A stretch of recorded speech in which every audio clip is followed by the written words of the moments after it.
안녕하세요. 충북투자자입니다. 자, 오늘은 요즘에 많은 분들이 이제 구독자도 조금씩 늘어가면서 F1 영화 때문에 새로 입문하시는 분들이 좀 많이 늘으신 것 같아요. 카페나 아니면 각종 커뮤니티 뭐 이런 데서 보더라도 새로 입문하시는 분들이 많이 늘시면서 장비 관련된 부분들에 대한 질문이 너무 많아요. 아무래도 초보자분들이 입문하시려고 하면은 이런 이제 레이싱 시뮬레이터 장비들을 봤을 때, 와, 이거는 도대체 어디서부터 접근을 해야 되나?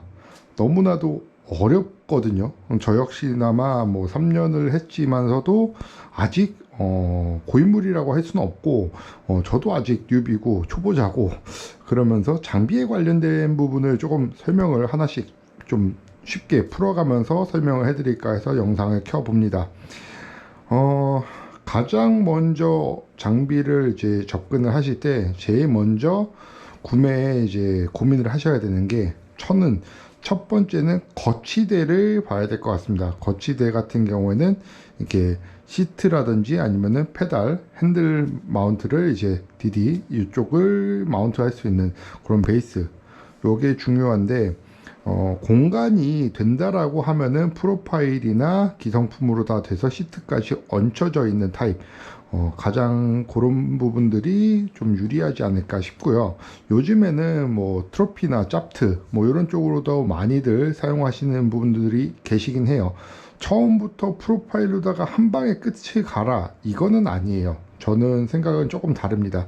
처음에는 내 상황에 맞춰서 트로피 스타일에 돼 있는 뭐 짭트죠. 요즘에는 많이들 정품 트로피보다는 짭트를 많이들 활용을 하시는 게 맞는데, 그게 제가 봐도 타협점은 맞는 것 같긴 해요. 가격적으로도 부담이 덜 되고, 물론 그런 기성품 거치대는 조금 사용을 하시려고 하다 보면은 내 포지션에 맞추기가 조금 다소 어려울 수는 있습니다. 하지만 가격적으로다가 상당히 저렴하기 때문에 처음 입문하신다라고 하면은 처음부터 헤비하게 뭐 시트 따로 프로파일 따로 이렇게 가시는 것보다는 짭트를 한번 경험을 해보시고 그러고서 한번 올라가시는 것도 저는 괜찮다고 생각합니다. 그리고 그 다음에 가장 중요한 거는, 저는 이제 휠베이스, 보통 이제 핸들을 이렇게 잡아주고 이렇게 돌려주는 요 안에 모터, 요즘은 거의 대부분 이게 DD라고 하죠. 다이렉트 모터를 다이렉트 드라이브, 다이렉트 드라이브를 방식의 DD 휠베이스를 많이들 사용하시는데, 제가 사용하는 브랜드는 시뮤큐브라는 하이엔드 브랜드 제품을 사용하고 있고요. 처음 입문하시는 분들은 시미큐브는 좀 뭐 절대 추천드리지 않아요. 너무 고가하고 가성비가 안 나와요. 그렇기 때문에 처음부터는 이런 제품은 권해드리지도 않고요. 가장 많이들 선택하실 수 있는 게, 제가 봤을 때는 플스랑 같이 조합하신다라고 하면 파나텍, 아니면은 뭐 로지텍도 있고요. 그리고 좀 가성비로다가 접근하시고 나는 플레이스테이션이 아닌 PC로만 한다라고 하시면은 모자나 아니면 신매직이라는 브랜드도 있습니다. 그리고 요즘에 국내에서는 많이 사용하시진 않지만 뭐 콘스핏이라는 브랜드도 있고요. 뭐 여러 가지 브랜드들이 그 외에도 많이 자리를 하고 있습니다. 하지만 가장 가성비 있고 많은 입문자분들께서 선택을 하시는 브랜드들은 요즘에는 이제 신매직이나 모자가 좀 대중적이지 않나 싶긴 하고요. 물론 뭐 제가 그쪽 브랜드들은 사용을 해보진 않았기 때문에 어떻다라고 리뷰를 하기는 뭐 하고요. 이런 제품들이 있습니다라는 걸 알려드리는 정도고, 플스랑 PC랑 같이 겸해서 사용하시려고 한다면 파나텍이나 로지텍을 선택을 하시는 게 좋긴 합니다. 가격대는 신매직 모자보다는 조금 비싸긴 한데요. 그래도 아무래도 라이센스 값이라든지 이런 부분들 때문에 많이들 이제 파나텍이나 로지텍 쪽 이렇게 해서 많이들 사용하시는 것 같아요. 그리고 중요한 게, 이제 구동을, 게임에 대한 구동을 플스로 하는 게 유리하냐 아니면 PC로 하는 게 유리하냐, 어떤 부분이 좀 더 유리하냐라고 생각하면, 저는 사실 플스로는 해보진 않았어요. 플스를 뭐 가져본 적도 없고 플스를 사본 적도 없고 뭐 이렇게 그래 본 적이 없는데, 플스의 장점은 그냥 쉽게 설정을 하고 바로 그냥 게임을 플레이할 수 있다라는 게, 그게 가장 큰 장점이라고 해요. 하지만 단점은 지금 제가 보여지는 화면처럼 이렇게 화면이 3개가 되어 있는 거예요. 트리플 모니터라고 하는데 이 트리플 모니터가 지원을 하지 않습니다. 그게 가장 큰 단점일 수도 있어요. 하지만 장점이라고 하면은 플스는 좀 더 쉽게 게임을 실행할 수 있다라는 거, 그런 부분들이 있고요. 그리고 중요한 거는 이제 그 다음으로 중요한 건 이제 페달일 것 같아요. 휠베이스라고 하죠. 휠베이스 다음으로 다 중요한 거는 페달이라고 생각하는데요. 페달은 뭐 그 브랜드에 맞춰서 꼭 갈 필요는 없습니다. 플레이스테이션을 사용하신다라고 하면은 한 브랜드로다가 통일을 해야 돼서 올인원으로 맞춰야 되는 게 맞지만, 그게 아니라고 하면은 약간 가성비로 갔을 때는 조금 페달을 한 브랜드로 굳이 맞출 필요는 없다. 요 점은 꼭 알아두시는 게 좋습니다. 그래서 페달도 조금 다양하게 쓰시는 것도 괜찮고요. 굳이 처음부터 3페달을 쓰거나 뭐 액티브 페달이 나왔다고 해서 액티브 페달이 좋다던데 처음부터 액티브 페달이 왜 좋은지도 모르면서 갈 필요는 없다고 봅니다. 물론 저는 액티브 페달을 지금 3년 가까이 쓰고 있는데, 출시하자마자부터 나왔을 때부터 계속 쓰고 있어요. 가장 만족도가 높은 아이템이기도 해요. 하지만 처음 입문하시는 분한테 저 페달 2개에 지금 환율로다가 계산하면 700만 원이 넘어요. 그거를 권해드린다라는 건 말이 안 되는 거고, 처음에는 뭐 여러 가지 페달들이 있지만 담력이 어느 정도 나오는 거, 요즘에는 짭싱도 많이들 쓰긴 해요. 그리고 중고 페달들이 워낙 비싸지가 않아요. 예전에 그래도 한 100만 원 넘던 페달들이 지금은 뭐 한 50만 원 이내로다가 또 중고가 나오는 거를 봐서는 제가 보기에는 그냥 적당히 알리에서 나오는 짭싱도 워낙 뭐 잘 나오는 것 같아요. 짭싱이라고 하는 거는 이제 원래는 슈싱베이드라는 브랜드의 카피가 중국에서 이제 돌다 보니까 거기 좀 워낙 돌면서도 업그레이드가 계속 됐어요. 그러다 보니까 짭싱이라고 많이들 표현을 하는 건데, 그런 제품도 괜찮습니다. 그리고 그 다음 이제 중요한 게 뭐냐, 이제 핸들이죠. 핸들이 있습니다. 제가 옆에도 좀 다양하게 이렇게 놔놨는데, 핸들은 내가 어떤 스타일의 주행을 많이 할 것이냐, 뭐 GT3 스타일이냐, 아니면은 포뮬러 스타일이냐, 아니면은 뭐 랠리 스타일이냐. 랠리 스타일을 이렇게 액정림이나 이런 식으로 다 된 림으로다가 타기는 좀 어려워요. 반대로다가 F1 같은 차량을 타면서 원형 림을 쓰면은 또 그것도 이질감이 또 나고요. 그렇기 때문에 그거는 내가 주행할 스타일에 맞는 림을 사용하시는 걸 추천드리고요. 제가 가장 많이 사용하고 있는 거는 요 앞에 보이는 애셔 울티메이트 스티어링 휠을 사용하고 있고요.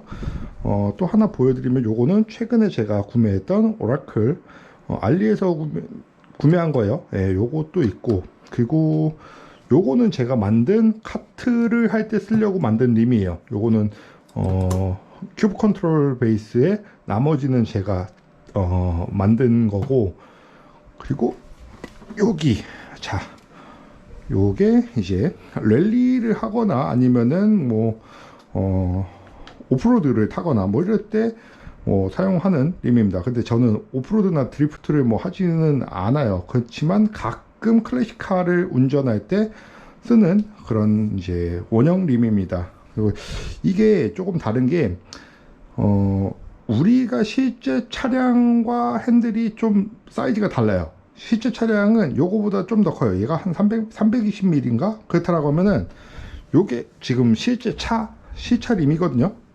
보면은 조금 작아요. 예.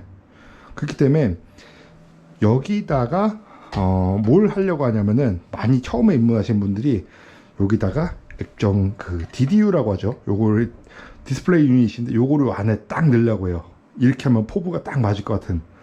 하지만 요거를 맞추려고 너무 애를 쓰다 보면은 좀 세팅이 어렵긴 합니다. 그렇긴 하지만 뭐 좀 사실감을 느껴질 수는 있으니까 이렇게 잠깐 보여드렸던 게 요게 디스플레이 DDU 계기판 같은 거죠. 지금 제 눈앞에도 보면은 요쪽에도 하나 있고요. 액정 림이라서 이렇게 그 스티어링 휠에도 있고 옆에도 있죠. 이렇게 있는데 주로 사용하는 거는 요거는 6.8인치고요. 대략 가격은 얘는 한 60만원? 70만원 좀 안 줬나? 관부가세 포함해서 한 6, 70 정도 했던 것 같아요. 얘는 이제 그리드에서 나오는 10인치가 조금 넘는 거라서 좀 와이드한 타입인데, 얘도 한 80 넘었던 것 같고, 물론 좀 저렴한 제품들이 있습니다. 알리에서 찾아보면은 이렇게 된 타입도 조금 얘보다 작은 사이즈가 있고요. 요즘에는 알리에서 5인치짜리 비슷한 타입으로 다 된 것도 한 20만원 선 정도, 뭐 10만원대는 구하기 힘들었던 것 같은데, 얘는 심데시라는 브랜드 제품이에요. 포르투갈에서 만들었던 건데, 요거 퀄리티 나름 괜찮은데 가격이 좀 부담스럽긴 할 거예요. 그리고 요런 것도 있습니다. 요거는 이제 아날로그 그 계기판 같은 거죠. 요것도 가운데 이제 그 기아 인디게이터가 들어가 있고, 그 LED 플래그, 그리고 LED 그 블로우가 들어가 있는 타입이에요. 그리고 요쪽에 장착되어 있는 게 그 LED 그 플래그, LED 블로우 그 플래그가 요쪽에 있고, 여기에도 이제 조그만한 이제 DDO 레이스 로직이라고 해서 실제 레이스카에서도 많이들 사용을 하고 있는 뭐 보조 계기판 같은 데이터 로거거든요, 사실은. 그런 DDU를 이제 똑같이 이제 카피해서 모디파이해서 만든 아이템이라고 보시면 될 것 같아요. 그리고 보조적으로다가 사용하는 게 뭐가 있냐? 자, 보면은, 자, 여기 보시면은 이제 뭐가 LED가 뭐 반짝반짝 거리고 하죠. 요거에 이제 버튼 박스, 요거는 프레시전이라는 브랜드 건데, 우리가 게임을 하면서 버튼들을 누르는데 이 버튼이 없는 림들이 있어요. 아까 봤던 이제 원형 림 같은 거, 그런 걸 사용할 때는 이쪽에서 시동을 걸거나 ABS나 트랙션 컨트롤 아니면 와이퍼, 뭐 차량의 주유 관련된 거, 아니면은 피트 리미트라든지 뭐 이런 것들, 엔진 스타트 이런 것들을 키보드로 사용할 수도 있지만, 좀 더 사실감을, 몰입감을 주기 위한 아이템이라고 보시면 돼요. 부가적인 아이템이고요. 그리고 옆에 보시면은 이렇게 시프트가 두 개가 있습니다. 저는 핸들 시프트까지, 뭐 많은 분들은 세 개까지도 달아놓고 쓰시지만, 저는 핸드브레이크는 사용하지 않기 때문에 이렇게 두 개만 장착해 놨는데, 얘는 H 시프터입니다. 예, 송 미션 랠리카나 아니면은 클래식카, 제가 클래식카를 좋아해요. 그렇기 때문에 실제로도 클래식카를 좋아하고, 그런 클래식카를 타는 느낌을 이렇게 연출하기 위해서는 이런 H 시프터도 사용하고요. 얘는 뭐냐, 실제 차에서는 거의 못 써보셨을 거예요. 시퀀셜 시프트라고 하죠. 그러니까 업 다운 식으로다가 해서 이렇게 시퀀셜 시프트가 있고요. 물론 얘네의 비중은 5% 미만입니다. 실제로는 요 패드 시프트로다가 요걸로다가 시프트 변경을 많이 합니다. 요렇게가 기본적인 구성들이고요. 그리고 여기에다가 또 추가로다가 하는 게 또 두 가지 아이템들이 있어요.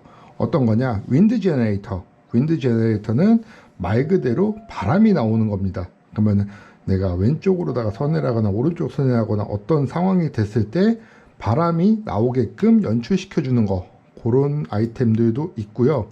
지금은 제가 설치를 안 해놨습니다. 그리고 진동 모터나 진동 스피커를 이용해서 페달이나 아니면 시트 부분, 아니면은 이 거치대 쪽, 이쪽에 진동을 연출시켜 줄 수 있는 진동 모터나 진동 스피커가 또 많이들 사용하는 아이템입니다.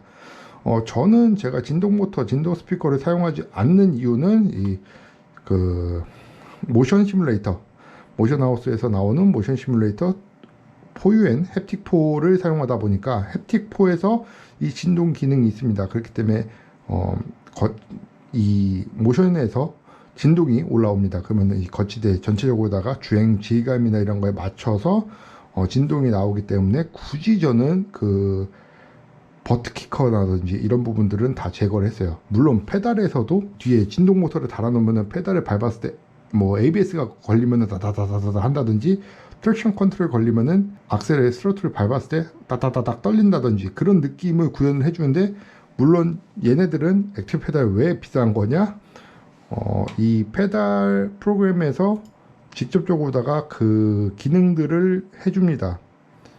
에 보면은 저는 이제 휠 베이스나 뭐 페달 부분들 다 액티브하고 얼티메이트를 사용하다 보니까 이렇게 내 값을 무게를 내가 정할 수가 있어요.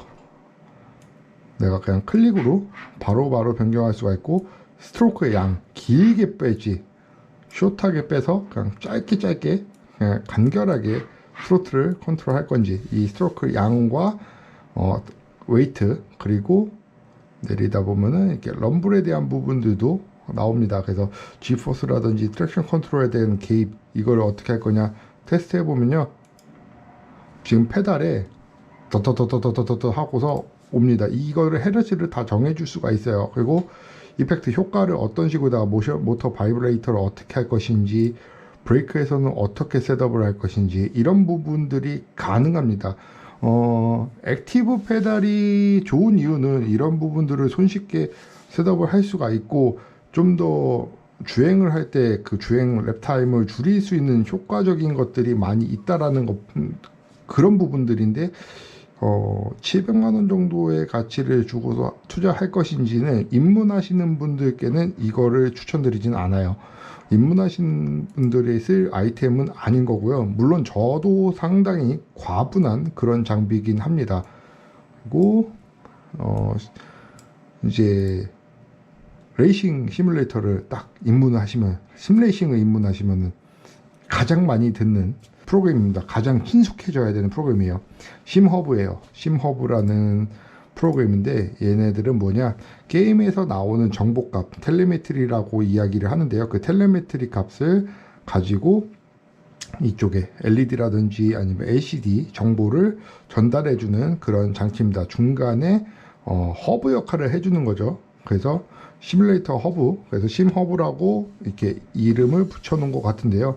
얘네들을 잘 활용하시게 되면은 어떤 기능들이 있냐, 예를 들어서 테스트를 하나 보여드릴게요. RPM이 만약에 기아가 어딨어, RPM이 올라간다든지 뭐 그러면은 이런 부분들이 요동을 치게 돼요. 그래서 지금 여기서 보려고 하니까 좀 어려운데, 그래, 요 LED들을 하나하나 컨트롤 할 수 있게끔 되어 있고요. 지금 보시는 이 뭐라고 해야 되지, 애플 카플레이 요거 같은 경우도 여기서 그냥 설정을 해주는 겁니다. 내가 원하는 거를, 만약에 여기에 액정을 지금 이건 대기 화면이라 대기 화면을 이렇게 해놓은 거고, 끄면은 이런 식으로 바뀌기도 하고요.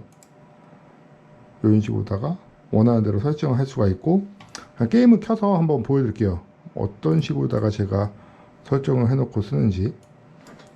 지금 같은 경우 제가 신발을 안 신었어요. 신발 안 신었으면은 브레이크가 너무 하드하게는 조작이 또 힘들고, 가볍게 주행을 할 목적이니까 조금 쉽게 적응할 수 있게끔 하고, 뭐를 하냐, 자, 르망을 한번 켜볼게요. 르망 얼티메이트, 오늘부터 25% 디스카운트에 대해서 아마 8만 얼마에 번들하고 뭐 DLC하고 같이 구매가 가능하더라고요. 저도 오늘 샀습니다.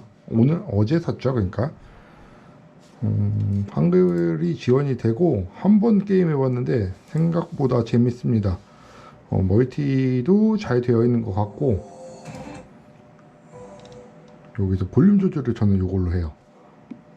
얘는 지금 터치가 되기 때문에 이렇게 터치도 가능하고요. 간단하게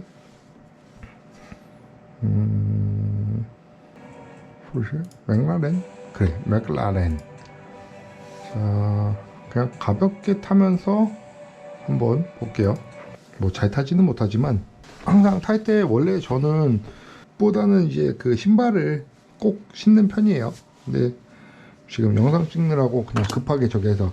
그리고 요거는 퀵 릴리즈라는 제품입니다. 그냥 퀵 릴리즈, 핸들을 뗐다 붙였다 할 때 스티어링 휠을 탈부착하기 쉽게끔 하기 위해서 이렇게 쓰는 장비고요. 자, 프랙티스부터 하면서, 자, 지금 보면은 지금 피트 리미트가 켜져 있습니다. 피트 리미터가 들어가 있기 때문에 화면이 이렇게 파란색으로 다 되면서 위에 LED가 파랗게 나오죠. 만약에 이게 지금 포부가 안 맞잖아요. 요거를 저는 포부 맞추는 걸 차마다 맞춰야 되니까 이거를 맞추기 쉽게끔 하기 위해서 이런 식으로다가 셋업을 해놓습니다. 그래야지 여기 사이드 미러가 보이죠. 달리면서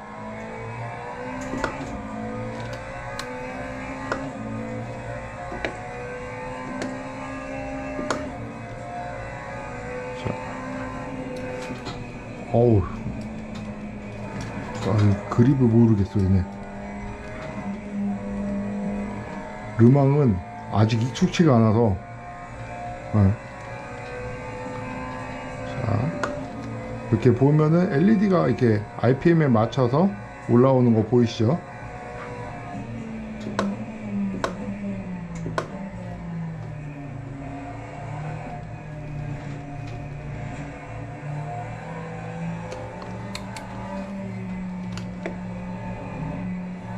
지금 제가 조작을 하면 여기 보이시죠? 바뀌죠?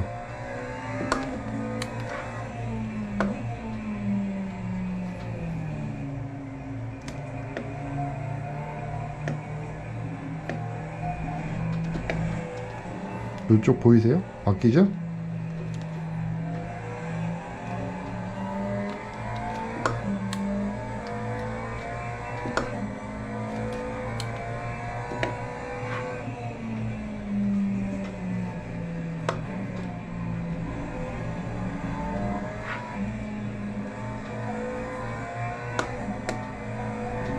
섹션별이라든지 아니면은 앞뒤 차의 간격이라든지 내가 보고 싶은 텔레메트리, 내 기록들 관련된 거, 상대 차의 거리 뭐 이런 부분이라든지 아니면 타이어의 온도라든지 기록이라든지 이렇게 타이어 온도 이런 것들 볼 수가 있고요. 지금 내 위치가 얼만큼 돼 있는지 뭐 지도를 순위를 본다든지 지도를 본다든지 이렇게도 설정을 해가면서 쓸 수가 있고요. 와이퍼를 킨다든지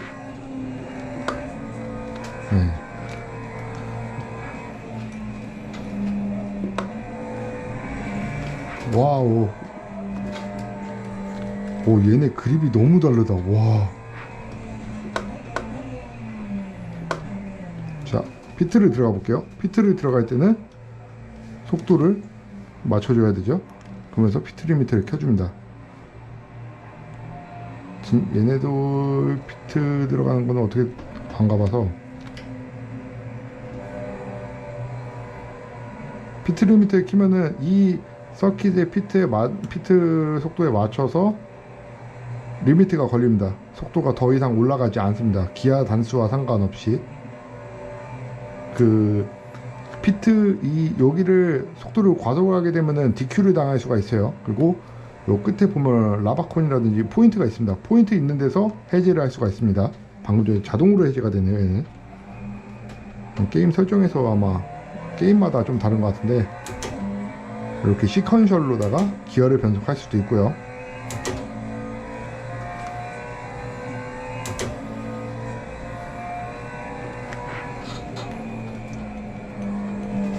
풀악셀로다가는 올라가기 아직 라인이 좀 흐트러져서 그런지 몰라도 그립이 생각보다 잘 빠진다.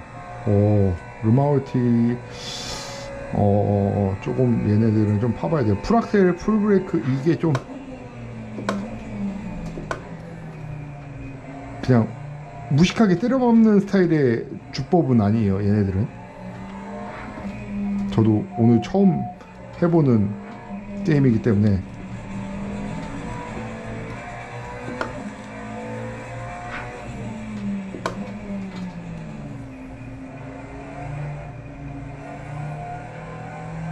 그리고 지금 앞에 보면은 이렇게 레코드 라인을 이렇게 볼 수 있게끔 켜놨는데 사실상 이거는 게임을 좀 딥하게 하시는 분들 같은 경우는 이렇게 설정해서 주행 라인 요거를 꺼주시는 거를 추천해 드려요. 하지만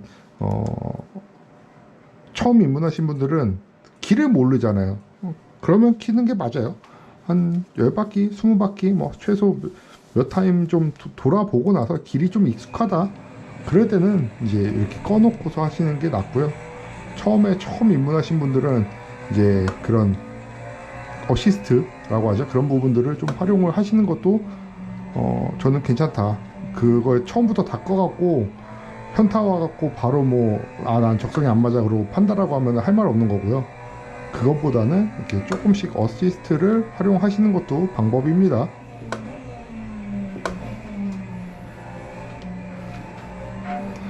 참고로다가 제가 이게 그 레이싱 시뮬레이터 그 게임 자체를 잘하진 못합니다. 게임은 정말 못하는 편이고요. 소질은 없어요. 그냥 원래 서킷 다니는 걸 좋아했고 실차 타는 것도 워낙 좋아했다 보니까 이거 하는 것 뿐이지 게임을 잘해서 이렇게 장비를 많이 갖고 있거나 그러지는 않습니다. 그리고 이 심레이싱 같은 경우에는 단발성으로다가 잠깐 하려고 하는 것보다는 좀 상당히 오랜 시간을 두고서 이렇게 세팅을 해야 돼요. 그리고 많은 분들이 물어보시는 게 모션 시뮬레이터 관련된 거에 대해서 내가 처음 입문하면서 모션이랑 푸일로다가 장비를 맞추고 싶은데 어떤 걸 하면은 얼마면은 끝판왕을 갈 수 있나요? 유라인가 아이돌 저기가 모션 시뮬레이터 또 하는 게 있다고 해갖고 그 유튜브 보고서 또 문의 주신 분들도 많고 한데 얼마면은 이거 다 할 수 있냐. 이렇게 다 하면은 한 하이엔드로 가면은 한 4천에서 5천 그 이상 1억까지도 맞출 수는 있습니다. 처음부터 이제 바로 하이엔드로 다 맞추려고 하면은 솔직히 접근 못 하시는 분들이 더 많아요. 하는 게 더 힘들어요. 접근하기가. 처음에는 그냥 가볍게 내 예산에 맞춰서 200, 300, 500 상관없습니다. 거기에 맞춰서 처음부터 모션을 하지 마시고요.